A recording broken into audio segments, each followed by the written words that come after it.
Africa Challenge. Développement, éducation, lutte contre les disparités, coexistence, le vivre ensemble, les ingrédients nécessaires à la sécurité en Afrique. C'est le challenge que devra relever le continent. Prospérité en toute sécurité.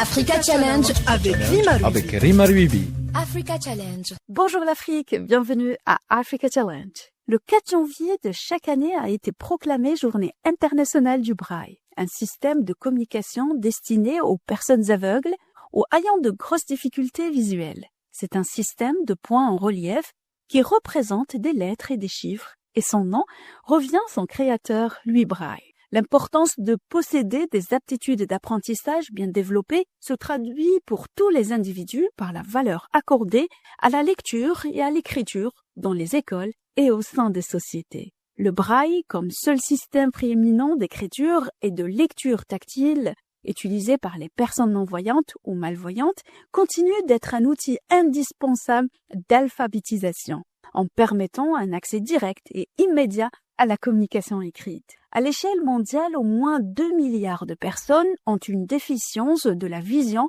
de près ou de loin. En Afrique subsaharienne, en 2024, on estime à 100 millions le nombre de personnes vivant avec une forme ou une autre de perte de la vue. En 2015 déjà, selon une étude de Lancet Global Health, 36 millions de personnes étaient des aveugles, la plupart en Afrique et en Asie, et les chercheurs projettent ce chiffre à environ 115 millions en 2050.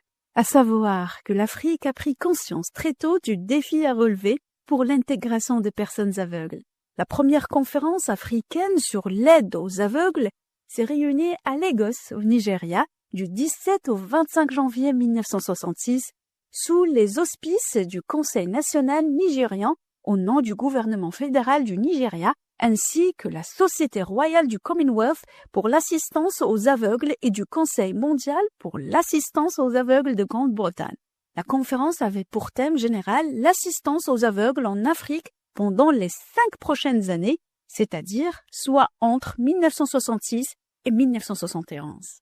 Notre Afrique ne cesse de relever les défis. Au Kenya, Easy Studio, une entreprise kenyane de vêtements, a créé un nouveau concept, une ligne de mode spéciale qui vise à répondre aux besoins des personnes aveugles et malvoyantes. La fondatrice de Easy Studio, Angelina Wajinko, précise que le principal objectif de ce groupe de designers est, je cite, de créer des vêtements qui répondent aux besoins des personnes aveugles. Fin de citation. En espérant que cette créativité kenyane qui donne tant d'espoir aux personnes non-voyantes sera généralisée sur tout notre continent, où on ne voit bien qu'avec le cœur. À bientôt pour une nouvelle chronique et un nouveau challenge.